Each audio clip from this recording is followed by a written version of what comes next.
Hey guys, I'm Chris Buck and a very warm welcome to Friday Fretworks, and this week I'm going to be making a hell of a lot of noise. You poke me in. I've got that bit. Otherwise, I don't know when you start. Yeah. And again.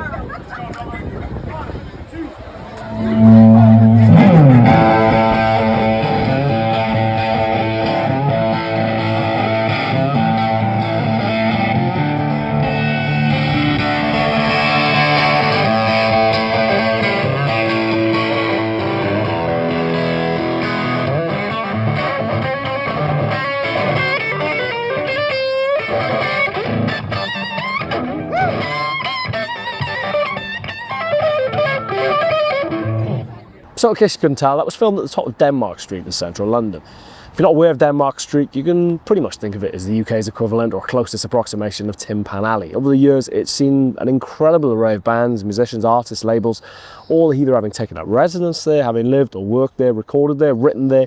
The Kinks, You Really Got Me, and Elton John's Your Song having kind of particularly sprung to mind as two famous songs that were written there. The Stones used to rehearse there, Jimi Hendrix. It's just an incredible street. But as a guitar player, I guess the kind of one particular reason to gravitate towards Denmark Street is the amazing amount of guitar shops. Not so much in recent years, admittedly. It's kind of been struggling a little bit. There's been threat of closure for the Crossrail project, or various typically British things. We're very good at closing down pieces of our kind of musical and cultural heritage, but thankfully it seems to have been saved or given a kind of stay of execution, I guess, for the most part.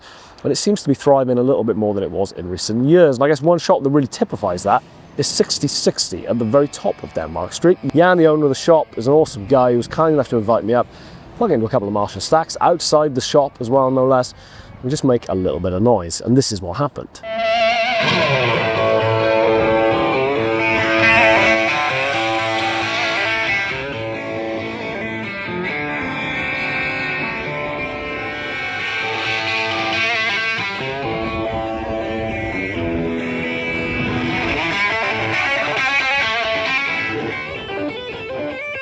So why?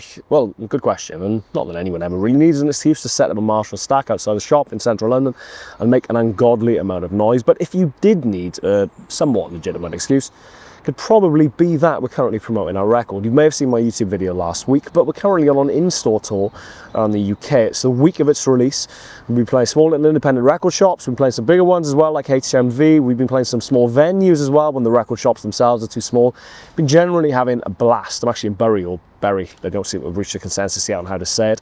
At the moment, having played at Wax and Beans last night, we've done London, we've done Cardiff, we've done Bristol, we're off up to Newcastle and Glasgow now, today and tomorrow.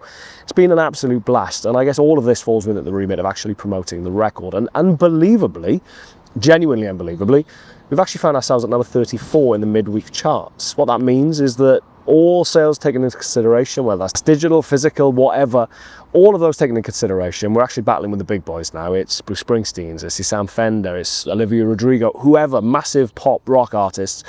We're somewhat kind of just about keeping pace. I say keeping pace, I mean, we all know that's absolute nonsense. It's a nice romantic notion, I guess, that we're somehow keeping up with these massive artists, but of course that's not true pretty much in any measurable, quantifiable metric, streaming in particular. But where it appears that we can somewhat keep up, looking at the numbers from the midweek chart, is in physical sales, not just CD and vinyl, but in digital downloads as well. I mean, honestly, it's been amazing this week watching how many people still like actually buying physical copies of music. Seeing people come in, buy CDs, buy vinyls, and want to get them signed. It's just been awesome.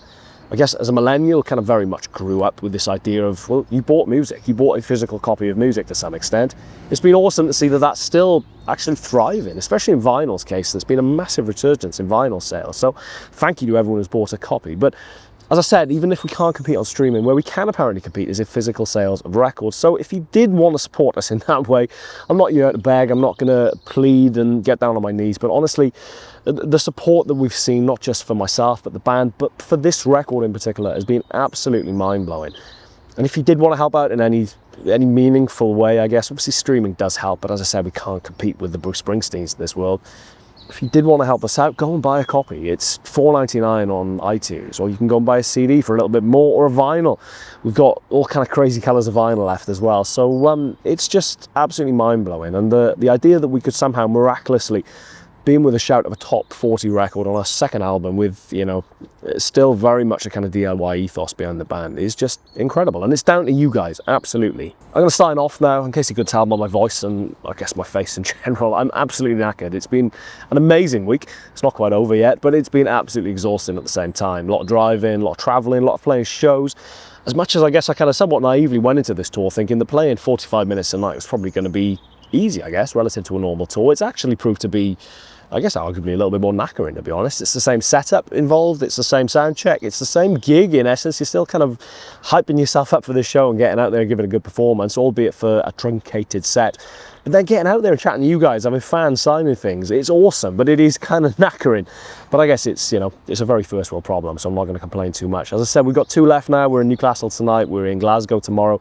If you're in either of those cities, please come out, grab a copy of the record, come and say hello, get it signed, have a photo, whatever you want to do.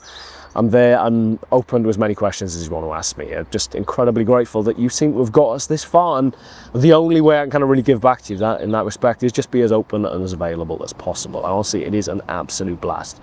As ever, thank you very much. I'm Chris Buck, this is Friday Fretworks, or Wednesday Fretworks this week. I'll see you again very soon. Have a good one.